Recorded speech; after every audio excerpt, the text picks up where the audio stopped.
Bueno, le damos la bienvenida. Ella es nuestra Kino, trabaja en Canonical y así como...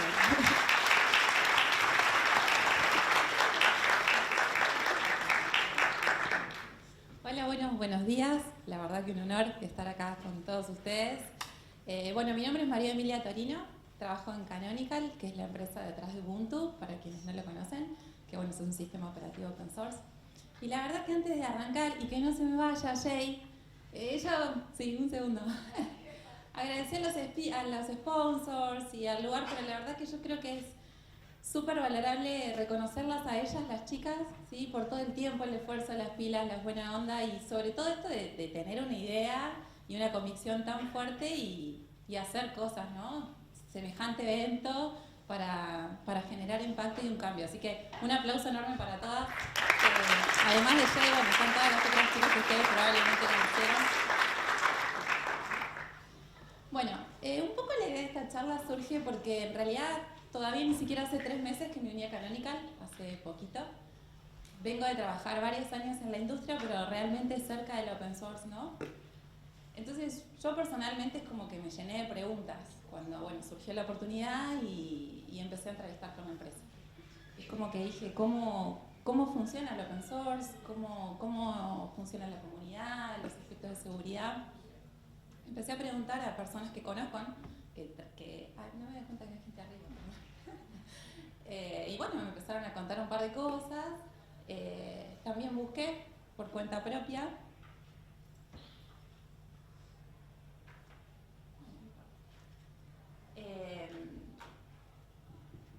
Los invito a que busquen también porque es súper interesante. Hay mucha gente buscando sobre el tema, buscando sobre el open source. Y es interesante ver que se busca también sobre seguridad en el open source y vulnerabilidades. Hay bastantes opiniones. Es como que hay una corriente que piensa que el hecho de que el código abierto, por estar abierto y el estar expuesto, entonces es como más vulnerable, porque es como que los atacantes la tienen más fácil, por así decirlo. Hay toda otra corriente que piensa de que el hecho de que no solamente hay empresas, sino hay toda una comunidad atrás del open source que está continuamente proveyendo sugerencias, mejoras, discutiendo temas, hace que naturalmente el código sea más seguro. Yo creo que está bueno siempre escuchar todas las partes de una historia, ¿sí? Las distintas posturas, informarse, también mirar un poco el pasado y ver qué ha sucedido, ¿sí? En hechos concretos. Si ustedes recuerdan, hace como unos 5 años salió hasta en los diarios de mi pueblo algo así como cambien sus contraseñas de internet. Esto fue tan así porque hubo una vulnerabilidad muy importante en OpenSSL, que es un paquete del open source que es usado prácticamente en el 70-80% de los servidores web del mundo. El número, perdón, que no sea tan precisa, creo que es lo de menos a este punto, ¿sí? Nosotros como usuarios también nos vimos vulnerados por esa vulnerabilidad. Y bueno, era un paquete del open source, muy conocido y muy usado. Hace poco también habrán escuchado las noticias a Equifax, que es una empresa que se dedica a brindar información crediticia, ¿sí? Riesgos financieros. Y los atacantes lograron divulgar información personal de 150 millones de personas, algo así como 4 veces la cantidad de habitantes de Argentina, ¿sí? Y el problema había estado también en una vulnerabilidad en un framework open source para el desarrollo de aplicaciones web en Java, que es de Apache, ¿sí? Y bueno, puedo seguir contando casos, probablemente ustedes conozcan otros muy interesantes, pero la realidad es que también podemos estar todo el día y creo que de alguna manera lo vamos a hacer con el resto de las chicas que tienen charlas súper interesantes, donde podemos nombrar un montón de otros casos que no necesariamente afectaron proyectos o paquetes open source, con ese nivel de criticidad o quizás peor, ¿sí? Porque la realidad es que hoy en día nosotros tenemos código que prácticamente nos rodea, ¿no? En el auto, en la heladera, cuando estamos jugando un jueguito.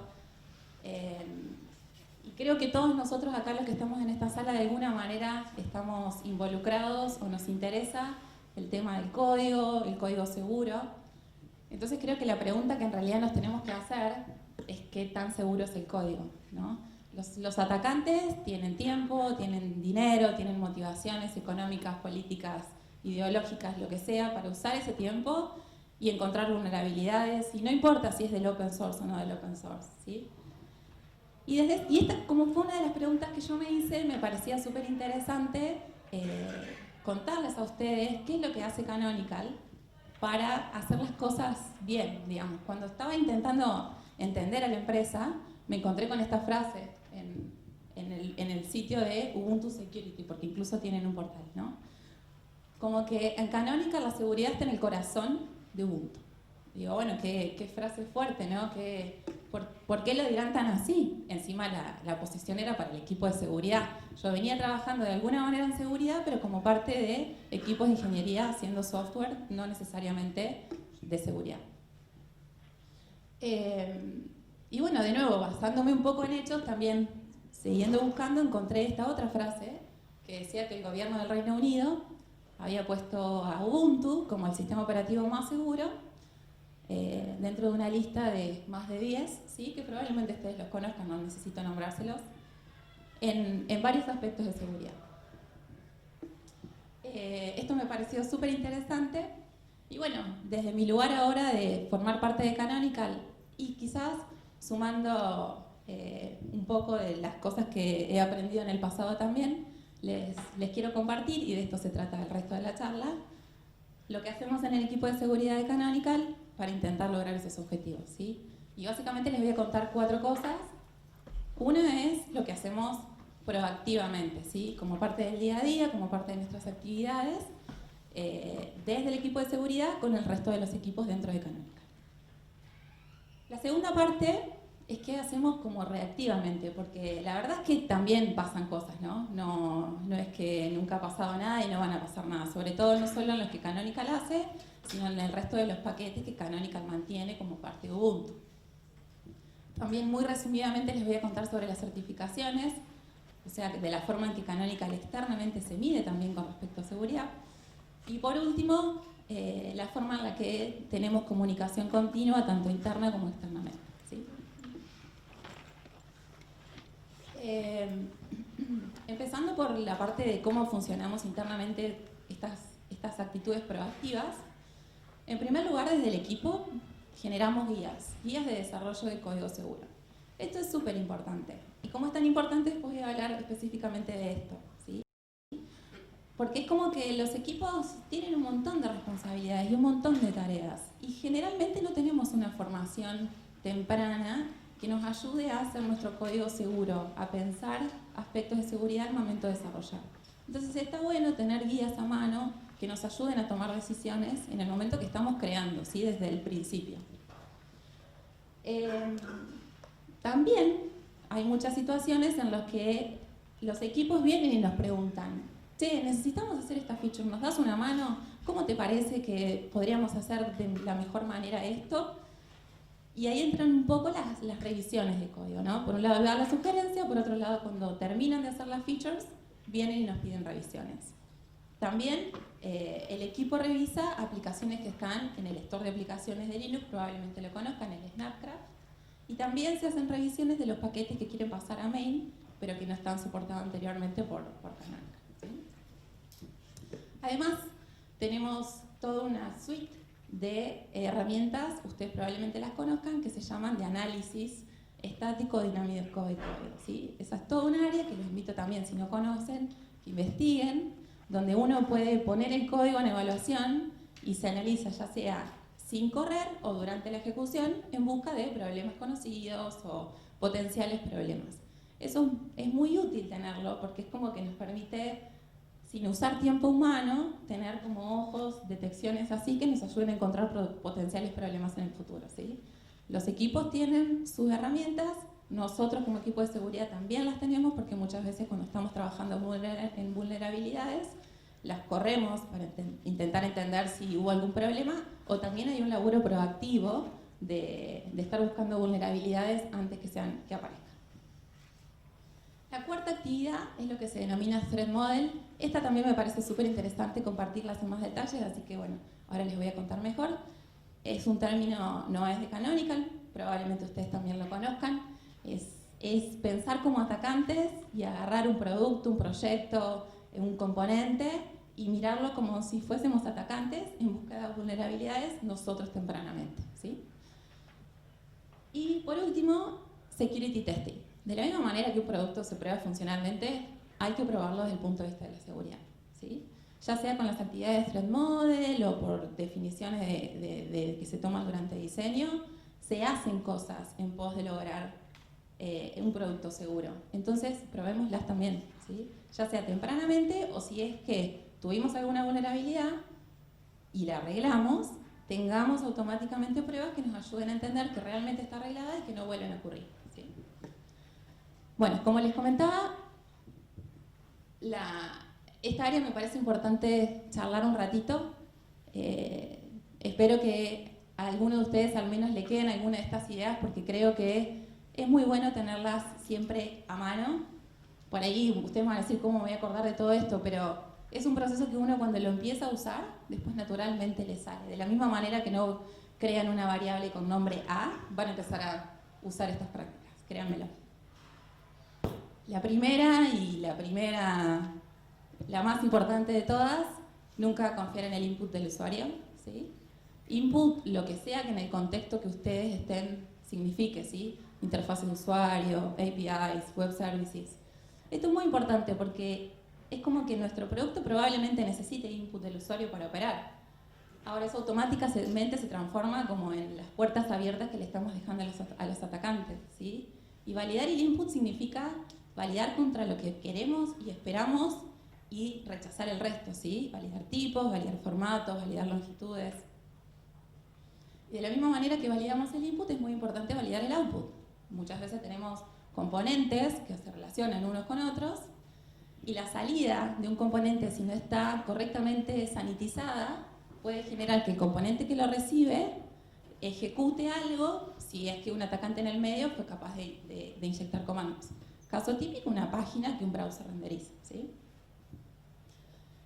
No reinventemos la rueda en algunos temas, ¿sí? Hay temas que tienen que ver con la seguridad, donde hay algoritmos y hay librerías altamente probadas que han demostrado servir, sobre todo lo que tiene que ver con hash, encriptación y todas esas cosas. No es que uno no confía en que no seamos capaces de generar cosas nuevas, sino que son temas muy delicados. Entonces, en algunos temas hagamos uso de lo que la industria viene haciendo y viene haciendo bien. De nuevo, tiene que ver con riesgos, ¿no? De no generar un problema cuando realmente no es necesario. Minimicemos la superficie de ataque. ¿Qué significa esto? Dejemos prendidos los servicios que nuestra aplicación necesita para funcionar y apaguemos el resto. Nuevamente tiene que ver con que a veces dejamos funcionalidad en modo debug prendidas o APIs que vamos deprecando y no son necesarias. Y cuanto más superficie exista disponible, más chances tiene un atacante de jugar y tratar de encontrar vulnerabilidades, ¿sí? Diseñemos para el privilegio más bajo. Muchas veces no nos damos cuenta y de repente nuestra aplicación está corriendo como root y realmente no es necesario para el funcionamiento que tiene que hacer, ¿sí? Nuevamente, si un atacante logra vulnerar nuestra aplicación y está corriendo como root, puede hacer mucho más daño que si está corriendo con bajos privilegios y tiene que hacer un esfuerzo extra para elevar privilegios y lograr un objetivo mayor, ¿sí? Apliquemos defensa en profundidad. Este principio tiene que ver con siempre pensar la seguridad como un esquema como en capas, ¿sí? A mí me gusta hacer la analogía con las cosas que tiene uno y su casa, no sé, el dólar de la suerte que tiene guardado. Y cuando vinieron acá a la conferencia probablemente no lo dejaron arriba de la mesa y dejaron la puerta cerrada pero la ventana abierta, ¿sí? Probablemente lo escondieron en el cajón de las medias y cerraron las ventanas y pusieron alarma y todo un montón de cosas que uno hace para proteger los assets. Lo mismo funciona acá, ¿sí? Probablemente uno, no sé, pone un firewall, pone un mecanismo de autenticación, autorización, input validation, ¿sí? Cuanto más cosas hagamos, es como que se le hacemos más difícil a los atacantes, por un lado, y por otro lado, si a su vez tenemos mecanismos que nos permiten ir entendiendo si hay alguien que está intentando atacarnos, son como más chances para nosotros también de ir detectando, ¿sí? Nunca confiemos en la seguridad por la oscuridad. Creo que es un poco la idea de la charla en general, ¿no? Que el código no esté expuesto o esté expuesto no significa que va a ser o no va a ser seguro, ¿sí? En eso no se puede basar el esquema de seguridad de nada. Siempre es necesario hacer todo un montón de cosas que soporten justamente este principio. No ignoremos los warnings de los compiladores. Para algo están. Es como herramientas de static analysis que están for free, digamos.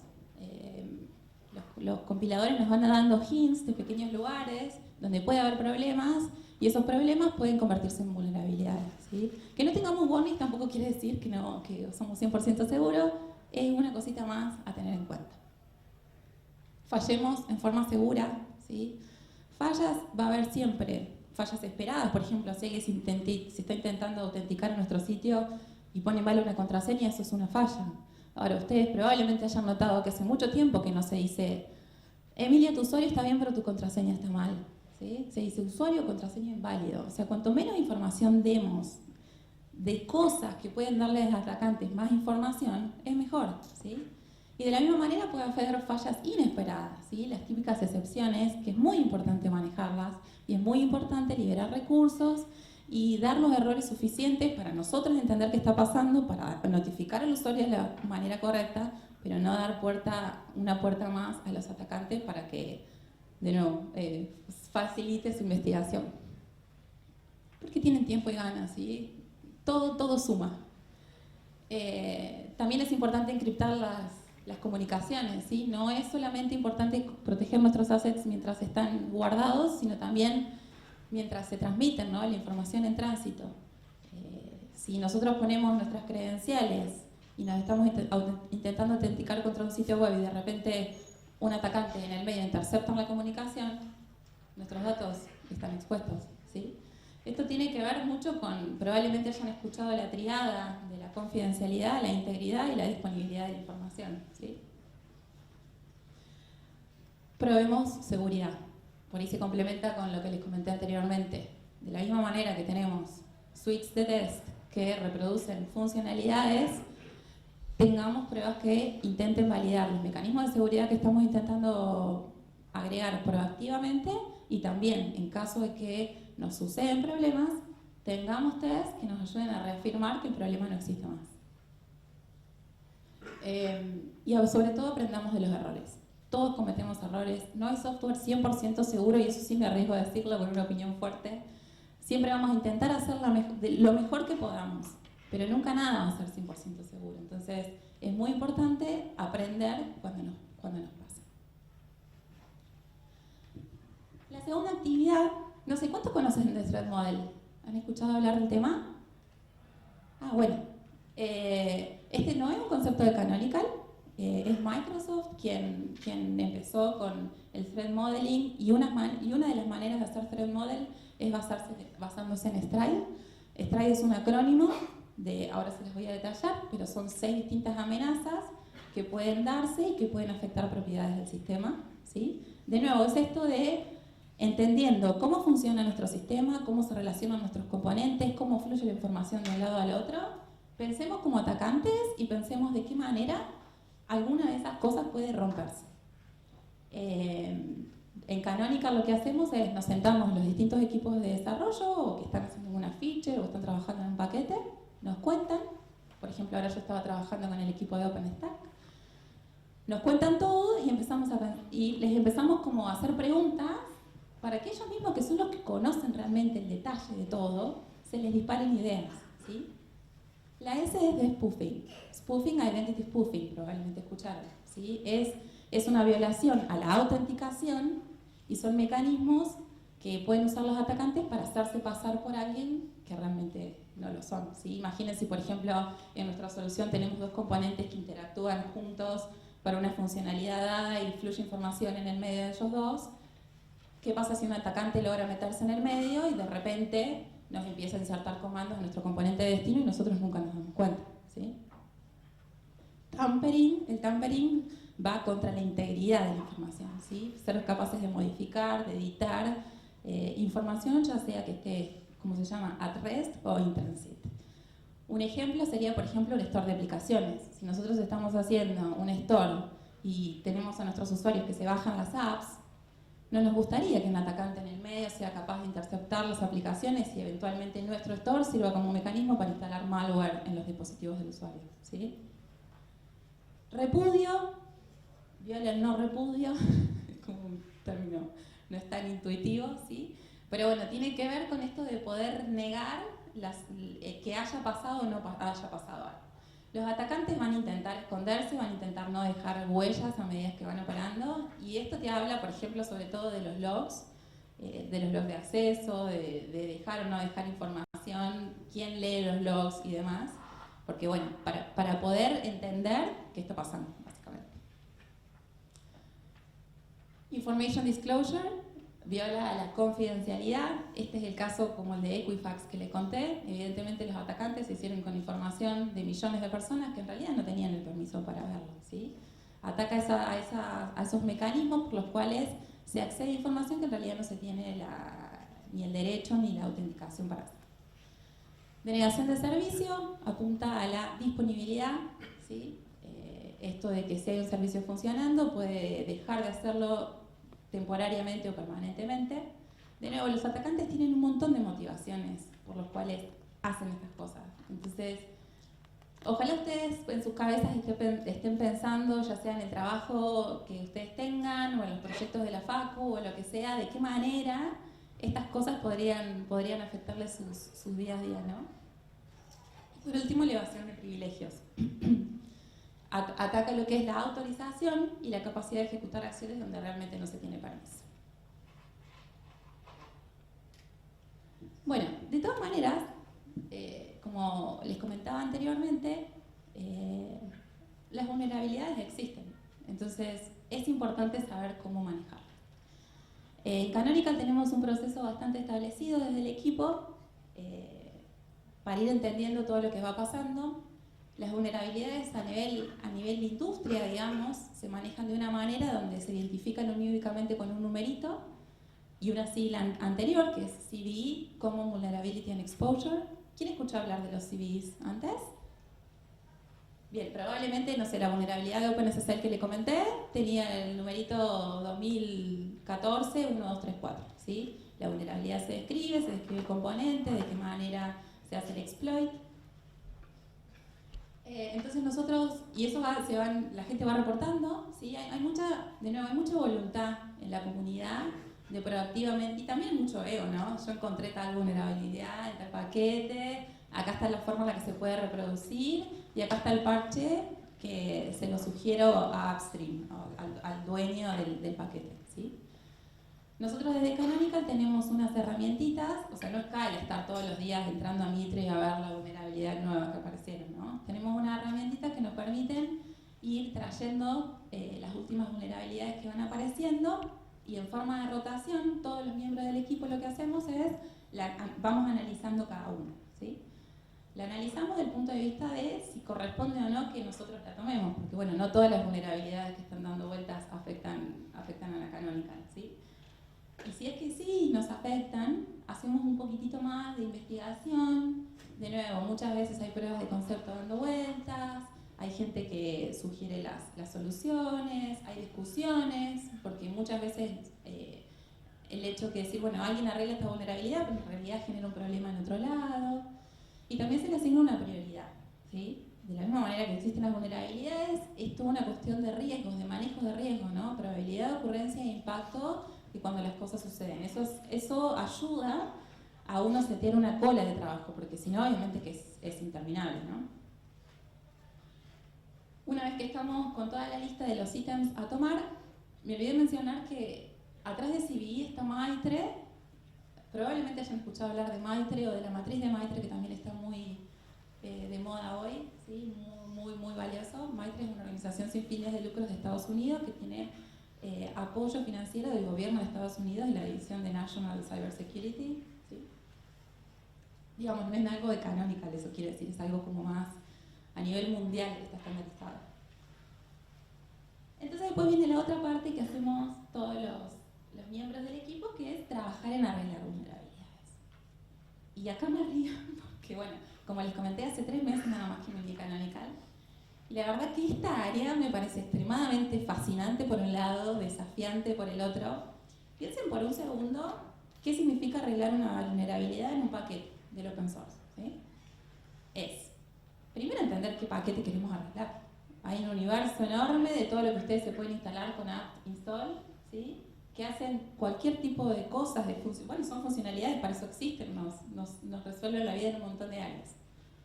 Hay que entender la vulnerabilidad, ¿no? Primero conceptualmente, un buffer overflow en un no sé qué, digamos, hay que tener el conocimiento de seguridad de entender a dónde está el problema. Hay que entender el código, porque tenemos el parche disponible por lo general, entonces decimos, bueno, acá están los pedazos de código que es necesario agregar o cambiar para que el problema no esté más. Creo que tengo un poquito de tiempo, justo anoche hablábamos con los chicos, yo obviamente hace poco que estoy con esto, cuando hice el ramp up me dieron un paquete relativamente fácil a la semana y yo no hacía ni un mes que todavía estaba en Canonical, apareció una vulnerabilidad en Docker. Entonces aparece como, bueno, tenemos que arreglarla, sobre todo porque es para la imagen de Google Kubernetes Engine, una cuestión también como política a nivel corporativo. Entonces, justo estamos hablando con Sheila y le digo, para que te quemaba con Docker. Me pasó que dije, yo lo agarro, ¿puedo? A mi manager. Sí, porque no, hay una cultura muy grande en la empresa del compartir conocimiento, de apoyar a otros.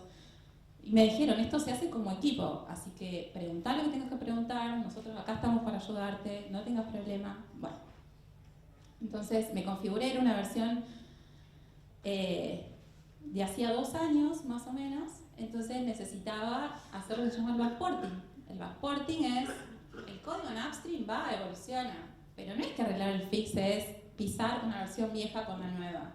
Es ir a las líneas de código que son problemáticas y reemplazarlas y nada más, porque no queremos traer todo otro montón de código que puede generar otro montón de problemas en versiones que para nosotros son estables. Entonces había una prueba de concepto que estaba muy buena, la voy a reproducir en mi maquinita virtual que me había preparado para empezar a trabajar, no me andaba. O sea, la prueba de concepto no me andaba.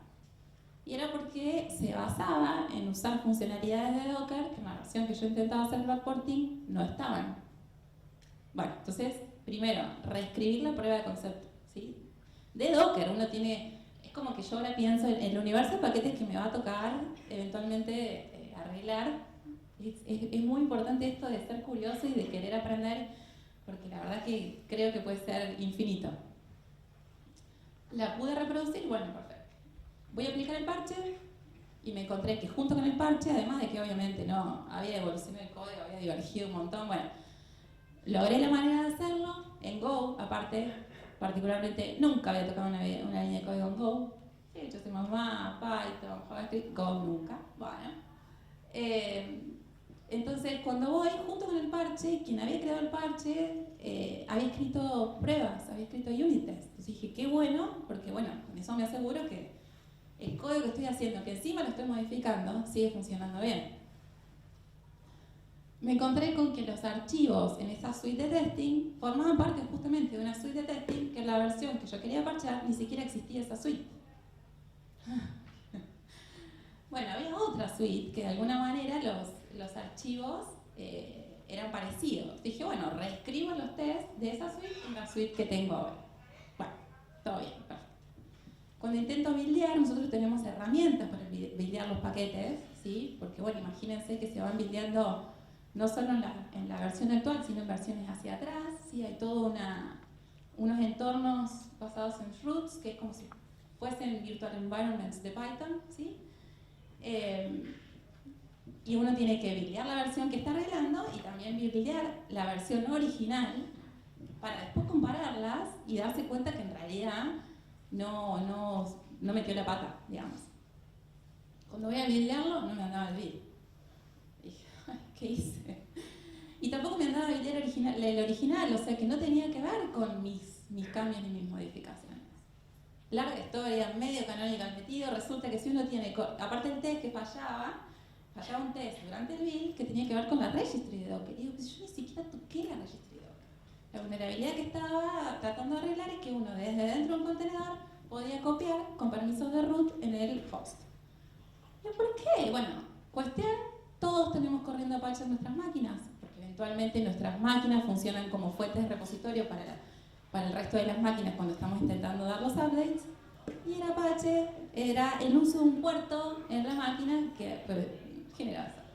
Así que bueno, el mensaje por ahí que quería darles es que es un proceso sumamente creativo, hay mucha ingeniería de software, hay mucho conocimiento de seguridad, y en mis 2 meses que vengo haciéndolo, la verdad que yo estoy fascinada y me parece que hay mucha oportunidad para que todos ustedes acá también lo hagan, ¿sí? Porque de eso se trata la comunidad en el open source, de ver paquetes, de analizarlos, de encontrar problemas y de proveer soluciones con todo lo que eso implica, ¿no?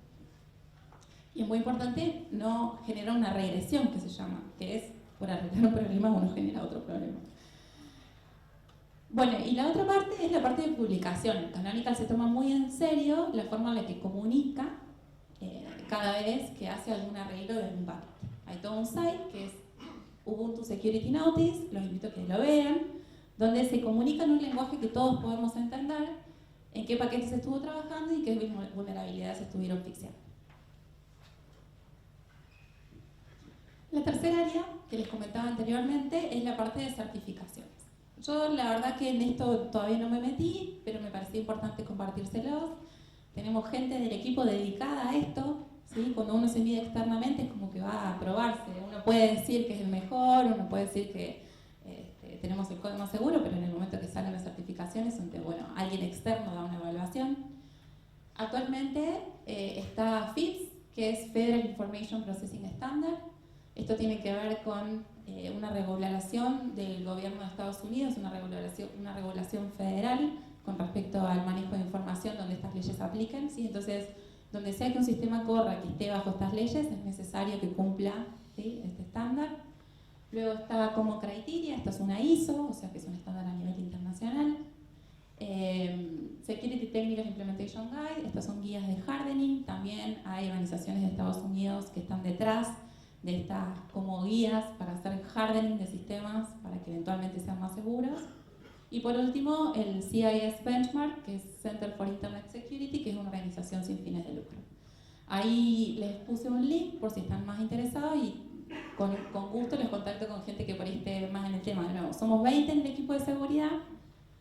Por lo general hacemos todos lo que les vengo contando, pero para certificaciones hay personas que están dedicadas a eso.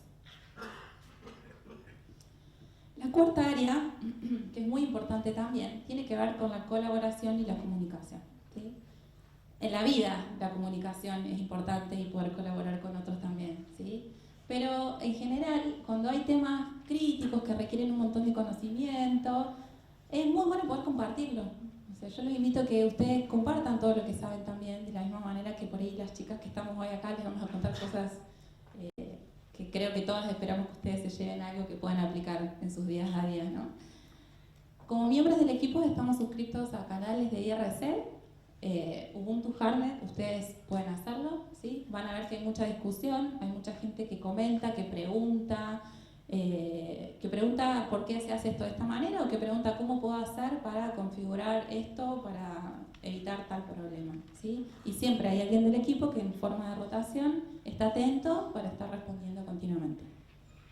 Después tenemos los podcasts todas las semanas, el que es el technical leader del equipo nuestro, que está en Australia. Son muy interesantes, graba los podcasts, ahí está el link para entrar, pero bueno, yo lo escucho desde Spotify, donde se cuenta qué fue lo que el equipo estuvo haciendo en la semana, qué vulnerabilidades, qué CVEs, ahora que ya les conté los que son CVEs, así se habla el mundo. Arreglamos el CVE 2019, 1, 2, 3, 4, que había tal problema y lo arreglamos de tal y tal manera. Y es muy bueno porque se explica en un lenguaje que todos podemos entender, no es muy técnico. Entonces es una forma en la que todos nos podemos ir metiendo y se los digo porque yo lo hice, digamos, no venía trabajando en el open source antes, no venía trabajando con Linux antes, trabajé 12 años en empresas que me hicieron aprender un montón de cosas y de hecho, por ejemplo, las prácticas que les conté es algo que lo aprendí de antes. Pero es muy importante es tan grande el mundo que si uno todas las semanas escucha el podcast, ¿sí?, va como aprendiendo de a poquito y la cabeza se va acostumbrando a todos estos temas. También tenemos la lista de distribución, obviamente que pueden escribirnos y hay gente que está todas las semanas atenta a responder rápidamente los mails. Y por último estamos en Twitter, que bueno, hay una persona encargada de mantener la cuenta y también va contando las cosas que van pasando y también en qué estamos trabajando en el equipo. Como se habrán dado cuenta, todo lo que les conté no es ni secreto, ni estamos haciendo nada que sea diferente Canonical y que nadie lo pueda llegar a hacer, ¿sí? Creo que simplemente es una empresa que pone la seguridad en primer lugar. No es que quiere decir que hay otras empresas que no quieran hacerlo. Hay un montón de responsabilidades que todos tenemos. Ustedes pueden pensar en sus días a día, hay fechas, hay entregas, hay clientes esperando. Y muchas veces la seguridad es más trabajo, si se habrán dado cuenta, ¿no? O degradación de performance, porque poner más controles implica que, bueno, no llegamos a los hitos de performance que son deseados según nuestros contratos. Pero siempre hay un balance que se puede lograr, ¿sí? Y Canonical particularmente siempre se tiene como en primer lugar poder lograr ese balance, ¿sí? Tenemos procesos, yo les conté, las tools que nos ayudan a hacer CV de triage, las tools de static analysis, las tools de code review, ¿sí? Que nos ayudan a que los procesos que tenemos para hacer estas cosas sean un poquito más fácil. Si no, también estaríamos días enteros, por ejemplo, leyendo el Mitre a ver qué vulnerabilidades anda dando vueltas, ¿sí? Y bueno, sobre todo esto que quiero hacer énfasis, que sé que pasa en un montón de lugares, pero en Canonical también pasa. La gente es increíble, saben un montonazo y comparten. A mí es como que hasta me daba miedo hacer preguntas, esas preguntas, si estoy haciendo la pregunta tonta, porque bueno, soy la nueva, no tengo background en Linux. Ustedes no se dan una idea, digamos, yo estoy feliz con el equipo de la forma en la que me hicieron todo el ramp up y ya no tengo como miedo a hacer preguntas tontas. Es más, creo que de eso se trata también, ¿no? De hacer preguntas continuamente como para, bueno, hay que ser curioso, hay que hacerse preguntas y no hay que tener miedo a hacer preguntas. Sobre todo porque la estructura permite hacer crecer a todos. De hecho, por primera vez en el equipo, hace un mes, entró una chica que es recién recibida de la facultad. Todo el equipo es gente con 20 años de seniority, creo que yo era la más junior, por así decirlo, que si bien no tenía background en Linux, vengo de trabajar como 12 años en la industria. Esta chica recién sale de la universidad. Ni siquiera conocía de Git, porque trabajaba en un proyectito donde metía el código directamente en el servidor. Y mi manager me dice, ¿querés hacerle vos el ramp up? Y yo digo, sí, por supuesto. Que para mí fue un desafío, porque cuando uno tiene que explicar algo que encima recién está entendiendo, aprende mucho más. Así que bueno, eso creo que es extremadamente valioso. Así que por ahí como comentario final los invito a que se sumen a todo, ¿no? Que se sumen a compartir lo que saben, que se sumen a hablar, como decían las chicas, esto de no importa el género o rompamos las barreras del género. Súmense al open source. A mí me hubiera gustado que alguien, cuando recién estaba arrancando la vida profesional, me diga, sumate al open source. Está bien, me da culpa de que yo tampoco lo hice proactivamente, no sé, tenía la cabeza en otro lado. No es que no lo quise hacer, simplemente no se dio. Es muy interesante ver cómo la comunidad funciona. Yo les puse un par de links, quizás no se ven, pero después vamos a compartir las slides, ¿no? De nuevo, miren los paquetes, busquen problemas, corran herramientas, propongan soluciones, pregunten, sugieran, porque bueno, creo que de eso se trata para que entre todos eventualmente podamos hacer un poco de código más seguro que, bueno, ojalá, ¿no? Bueno, y con esto, no sé si tienen justito 5 minutos para, si tienen alguna pregunta.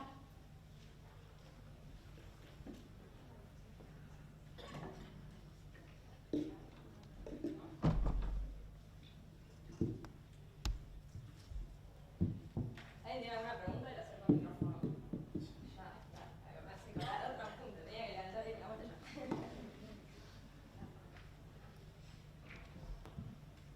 Bien. ¿Se escucha? Sí. ¿Sí? Bien, al principio hablaste de 4 o 5 técnicas que utilizaban, como Trend Model.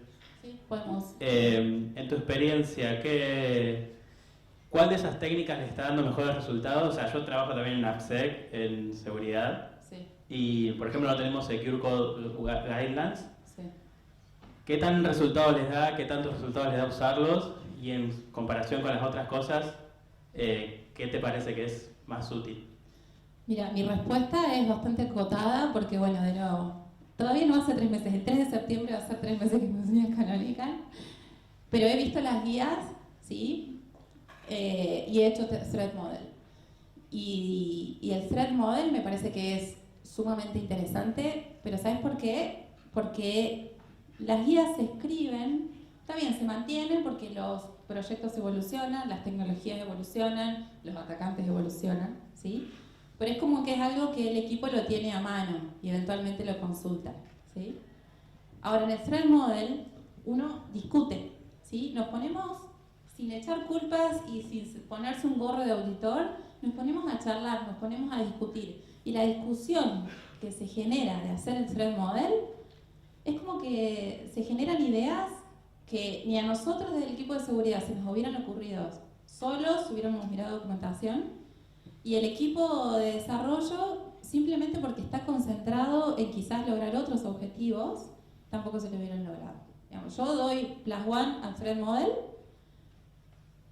a las guías de desarrollo también, es como que creo que alcanza con imprimirlas y dejarlas, no sé, cerca para que las veamos, porque realmente creo en que es un proceso que quizás lleva un tiempito hasta que uno se acostumbra, ¿sí? Pero después ya lo incorpora sin pensar.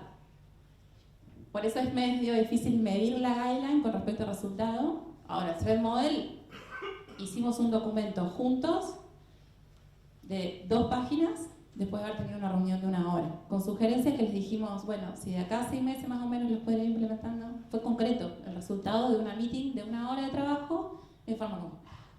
Y otra cosa, obviamente, las herramientas de práctica análisis, no sé dónde están, porque ayudan a encontrar problemas solitos, ¿no? Es como que corren automáticamente.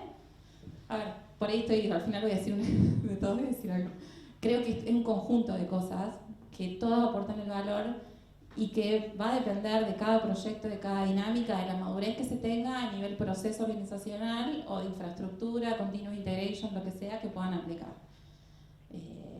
Pero la que menos requiere todo eso me parece que es la de Threat Model. Y hay otras formas de hacer el model, perdón.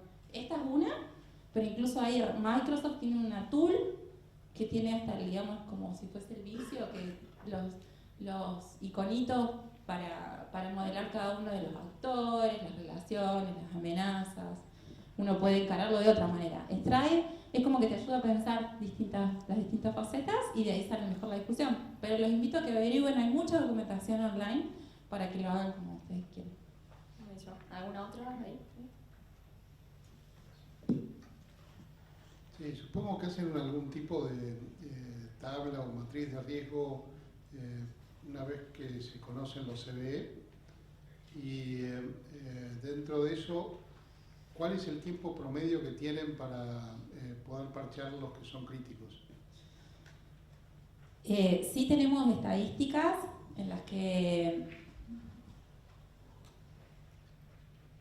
como te comentaba, tienen prioridades los CVEs. Entonces, en este momento, por ejemplo, no tenemos ningún CVE high que sea, o sea, uno puede darle prioridades a las cosas que está investigando, sí, con el criterio que consideren. La high o las críticas, en escala generalmente critical, high, medium y low. Obviamente la cola se agarra con primero agarrar los critical. Hoy no hay ningún critical, ningún high.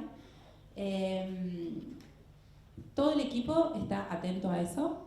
Entonces, no hay, lo que yo he visto es que no hay algo como para mañana a las 6 de la tarde tiene que estar este paquete arreglado, ¿sí? Hay mucha interacción con la comunidad o con quien sea que está esperando el fix. Hay muchas veces que el CV no se publica, ¿sí? Es como que nosotros tenemos un acceso temprano a los CVEs porque hay como un periodo de secreto, por así decirlo, para que, a ver, imagínense, se publica una vulnerabilidad, ahí están todos los atacantes intentando ver las cosas que todavía no están parcheadas para hacer sus exploits, ¿no? Entonces hay un periodo que es más o menos de 90 días de secreto hasta que eventualmente se publica. Y nosotros los vamos agarrando y no hay realmente un tiempo definido para tener que resolverlo. Sin embargo, yo te puedo decir que la cadencia del equipo, la forma de trabajo, es que más o menos en 2 o 3 días se van arreglando las vulnerabilidades. Sí. Pero porque, de nuevo, la comunidad aporta mucho a los fixes, ¿sí? Entonces muchas veces ya están los parches Y quizás el aplicar el parche es una de las cosas más fáciles. Lo más difícil es probar y entender que todo está bien eventualmente. Sí, que para cuando se publican ya debiera estar los fixes. ¿El CVE? Sí. No. De hecho, trabajamos con CVEs publicados que todo el mundo los conoce. A ver, el CVE, por ejemplo, dice vulnerabilidad en Docker, como les contaba. Docker probablemente haga su fix en su repositorio, ¿sí? Pero después Docker se empaqueta como Debian, un paquete Debian, y vos te instalás con apt el paquete de Docker. También podrías ir por afuera e instalarte Docker de tu manera, ¿no? En Canonical nos encargamos de tener los repositorios de paquetes, intentamos ir lo más cerca posible que upstream, ¿sí? Pero muchas veces la vulnerabilidad está publicada y upstream no tiene el fix, o upstream tiene el fix pero nosotros no, o upstream tiene el fix, Debian tiene el fix y nosotros no.